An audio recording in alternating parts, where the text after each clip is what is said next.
Assalamualaikum warahmatullahi wabarakatuh. Pada perkuliahan hari ini kita akan membicarakan tentang materi muatan konstitusi. Di sini saya mengutip beberapa pendapat para ahli, yaitu diantaranya Hans van Marseven dan Ger van der Tang. Mereka berdua berpendapat bahwa pada dasarnya sebuah konstitusi itu merupakan dokumen nasional suatu negara. Di samping itu, konstitusi itu juga merupakan alat untuk membentuk sistem politik dan sistem hukum yang hendak diwujudkan. Jadi yang perlu kita ketahui bahwasanya konstitusi itu merupakan produk politik.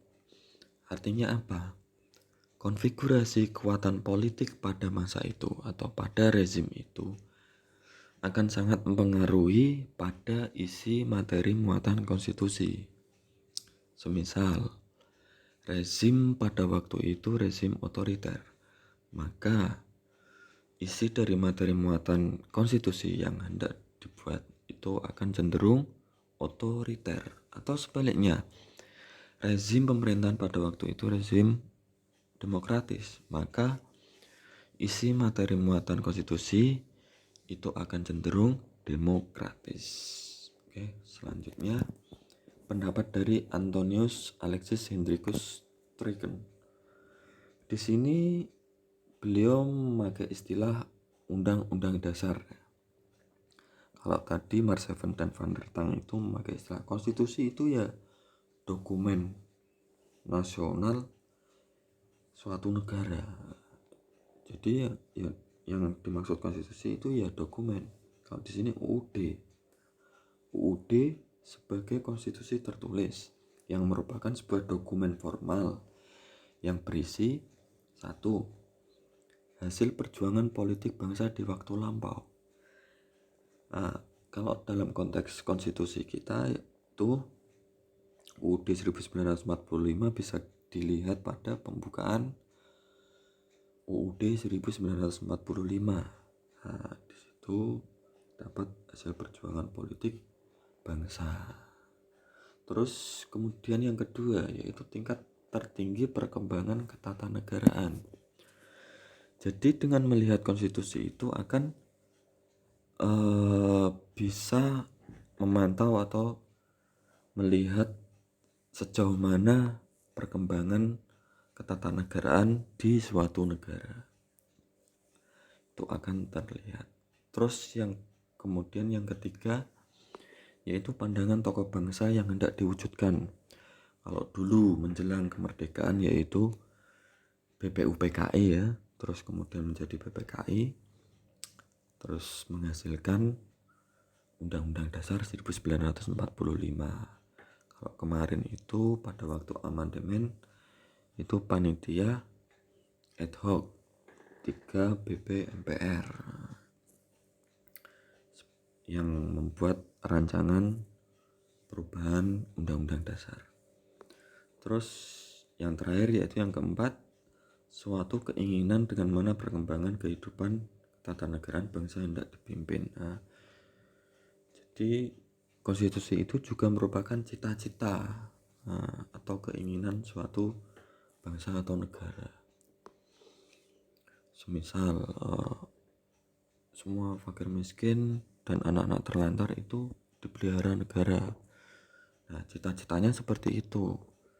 Tapi toh masih kita jumpai ya anak-anak terlantar yang ada di jalanan. Nah, itu mestinya menjadi kewajiban negara untuk memeliharanya. Terus kemudian Kenneth Clinton Weir. Nah, di sini ada dua pendapat. Yang pertama yaitu konstitusi itu semata-mata hanya dokumen hukum dan isinya hanya berupa aturan hukum. Terus yang kedua yaitu konstitusi bukan hanya berisi kaidah-kaidah hukum saja, tetapi juga merupakan keyakinan, prinsip-prinsip dan cita-cita. Jadi hampir sama dengan tadi ya. Menurut Draken ada suatu keinginan suatu bangsa. Terus masih pendapatnya Wir, di sini konstitusi menurutnya yang terbaik dan ideal adalah konstitusi yang harus sesingkat mungkin untuk menghindarkan kesulitan para pembentuk UUD dalam mana yang penting harus dicantumkan dan mana yang tidak perlu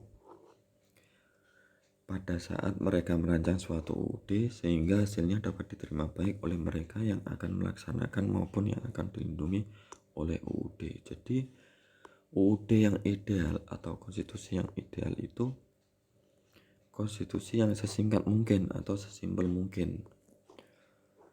Jadi yang perlu diatur itu yang pokok-pokok saja, sedangkan aturan selanjutnya atau pengaturan lebih lanjut itu diatur dalam undang-undang atau aturan di bawahnya. Masih ingat UUD kita terdiri dari berapa pasal? Nah, kalau dulu 37 pasal ya, sekarang 170 pasal.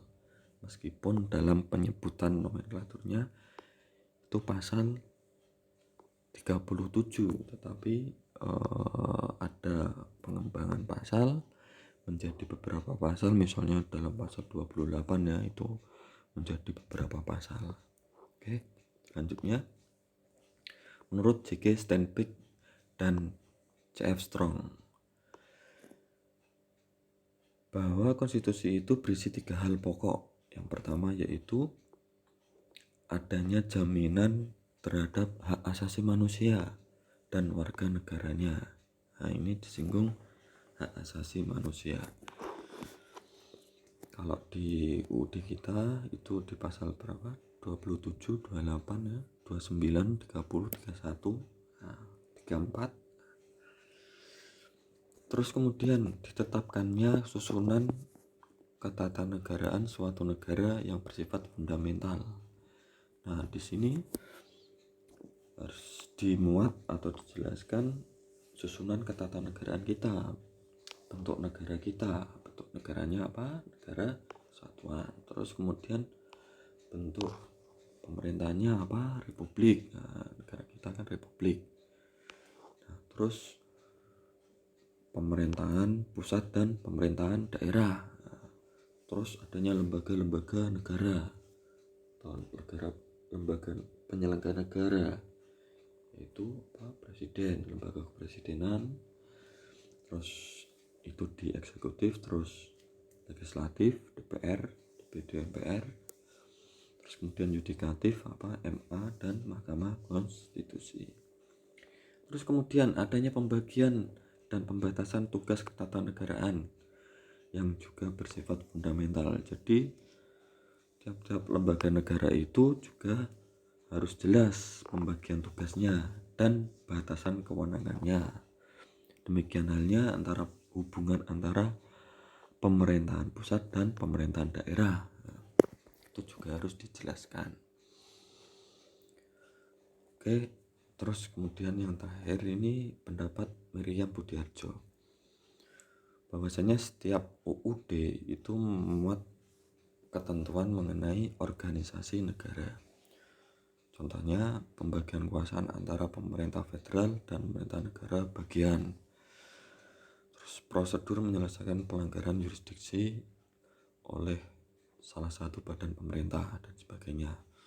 Kalau konteks negara kesatuan, contohnya negara kita, yaitu itu misalnya pembagian kekuasaan antara pemerintah pusat dengan pemerintah daerah, provinsi, kabupaten, atau kota, itu harus jelas. Terus pembagian kekuasaan antara lembaga negara, jadi di samping kewenangannya harus jelas, juga batasan kewenangannya juga harus jelas. Terus kemudian muatan apalagi ini, hak asasi manusia. Di sini hak asasi manusia itu juga harus dijelaskan. Setelah kalau di UUD kita setelah amandemen itu yang banyak berkembang biak pasalnya itu ya pasal hak asasi manusia ya, yang sebelumnya hanya satu pasal itu berkembang menjadi banyak. Terus kemudian prosedur mengubah UUD ya. Prosedur mengubah UUD-nya itu juga dicantumkan. Kalau dalam UUD kita itu di pasal berapa? Pasal 37, pasal terakhir. Terus kemudian ada kalanya memuat larangan untuk mengubah sifat tertentu dari UUD. Nah, kalau di UUD kita, UUD 1945 itu ada kesepakatan untuk tidak mengubah larangan mengubah apa, pembukaan, terus larangan mengubah negara kesatuan Republik Indonesia. Nah, terus memperkuat sistem presidensil. Nah, terus dilakukan secara adendum. Nah, salah satunya yaitu larangan mengubah negara kesatuan. Nah, itu sehingga dalam perubahan UUD itu tidak ada perubahan bentuk negara kita ya. Terus kemudian pembukaan juga tidak sama sekali ada perubahan di situ. Terus kemudian jabatan presiden. Nah, kalau dulu setelah menjabat bisa dipilih lagi, kalau sekarang itu dibatasi ya 2 kali periode. Nah, ini di sini untuk menghindari hal-hal yang akan terulang. Nah, jadi tidak akan mengulangi kesalahan yang sebelumnya ya. Itu Presiden Soeharto yang mana menjabat beberapa kali periode Presiden Republik Indonesia. Terus kemudian yang terakhir yaitu merupakan aturan hukum yang tertinggi yang mengikat suatu warga negara dan lembaga negara tanpa terkecuali. Jadi di sini ada supremasi konstitusi dalam UUD kita, yaitu kedaulatan itu berada di tangan rakyat dan dilaksanakan sepenuhnya menurut UUD 1945 dan dilaksanakan menurut UUD. Kalau dulu sebelum perubahan itu dilaksanakan oleh MPR, sehingga MPR itu merupakan lembaga negara tertinggi. Kalau sekarang sudah tidak lagi ya, MPR menjadi lembaga tinggi aja, lembaga tinggi negara. Jadi di situ beberapa pendapat para ahli. Intinya materi muatan tadi yang saya kutip beberapa pendapatnya itu saling melengkapi ya. Nah, jadi tidak hanya fokus pada satu pendapat saja. Jadi di antara beberapa ahli itu saling melengkapi. Ininya di situ. Saya kira jelas. Mungkin kalau ada kurang jelasnya bisa ditanyakan di forum diskusi.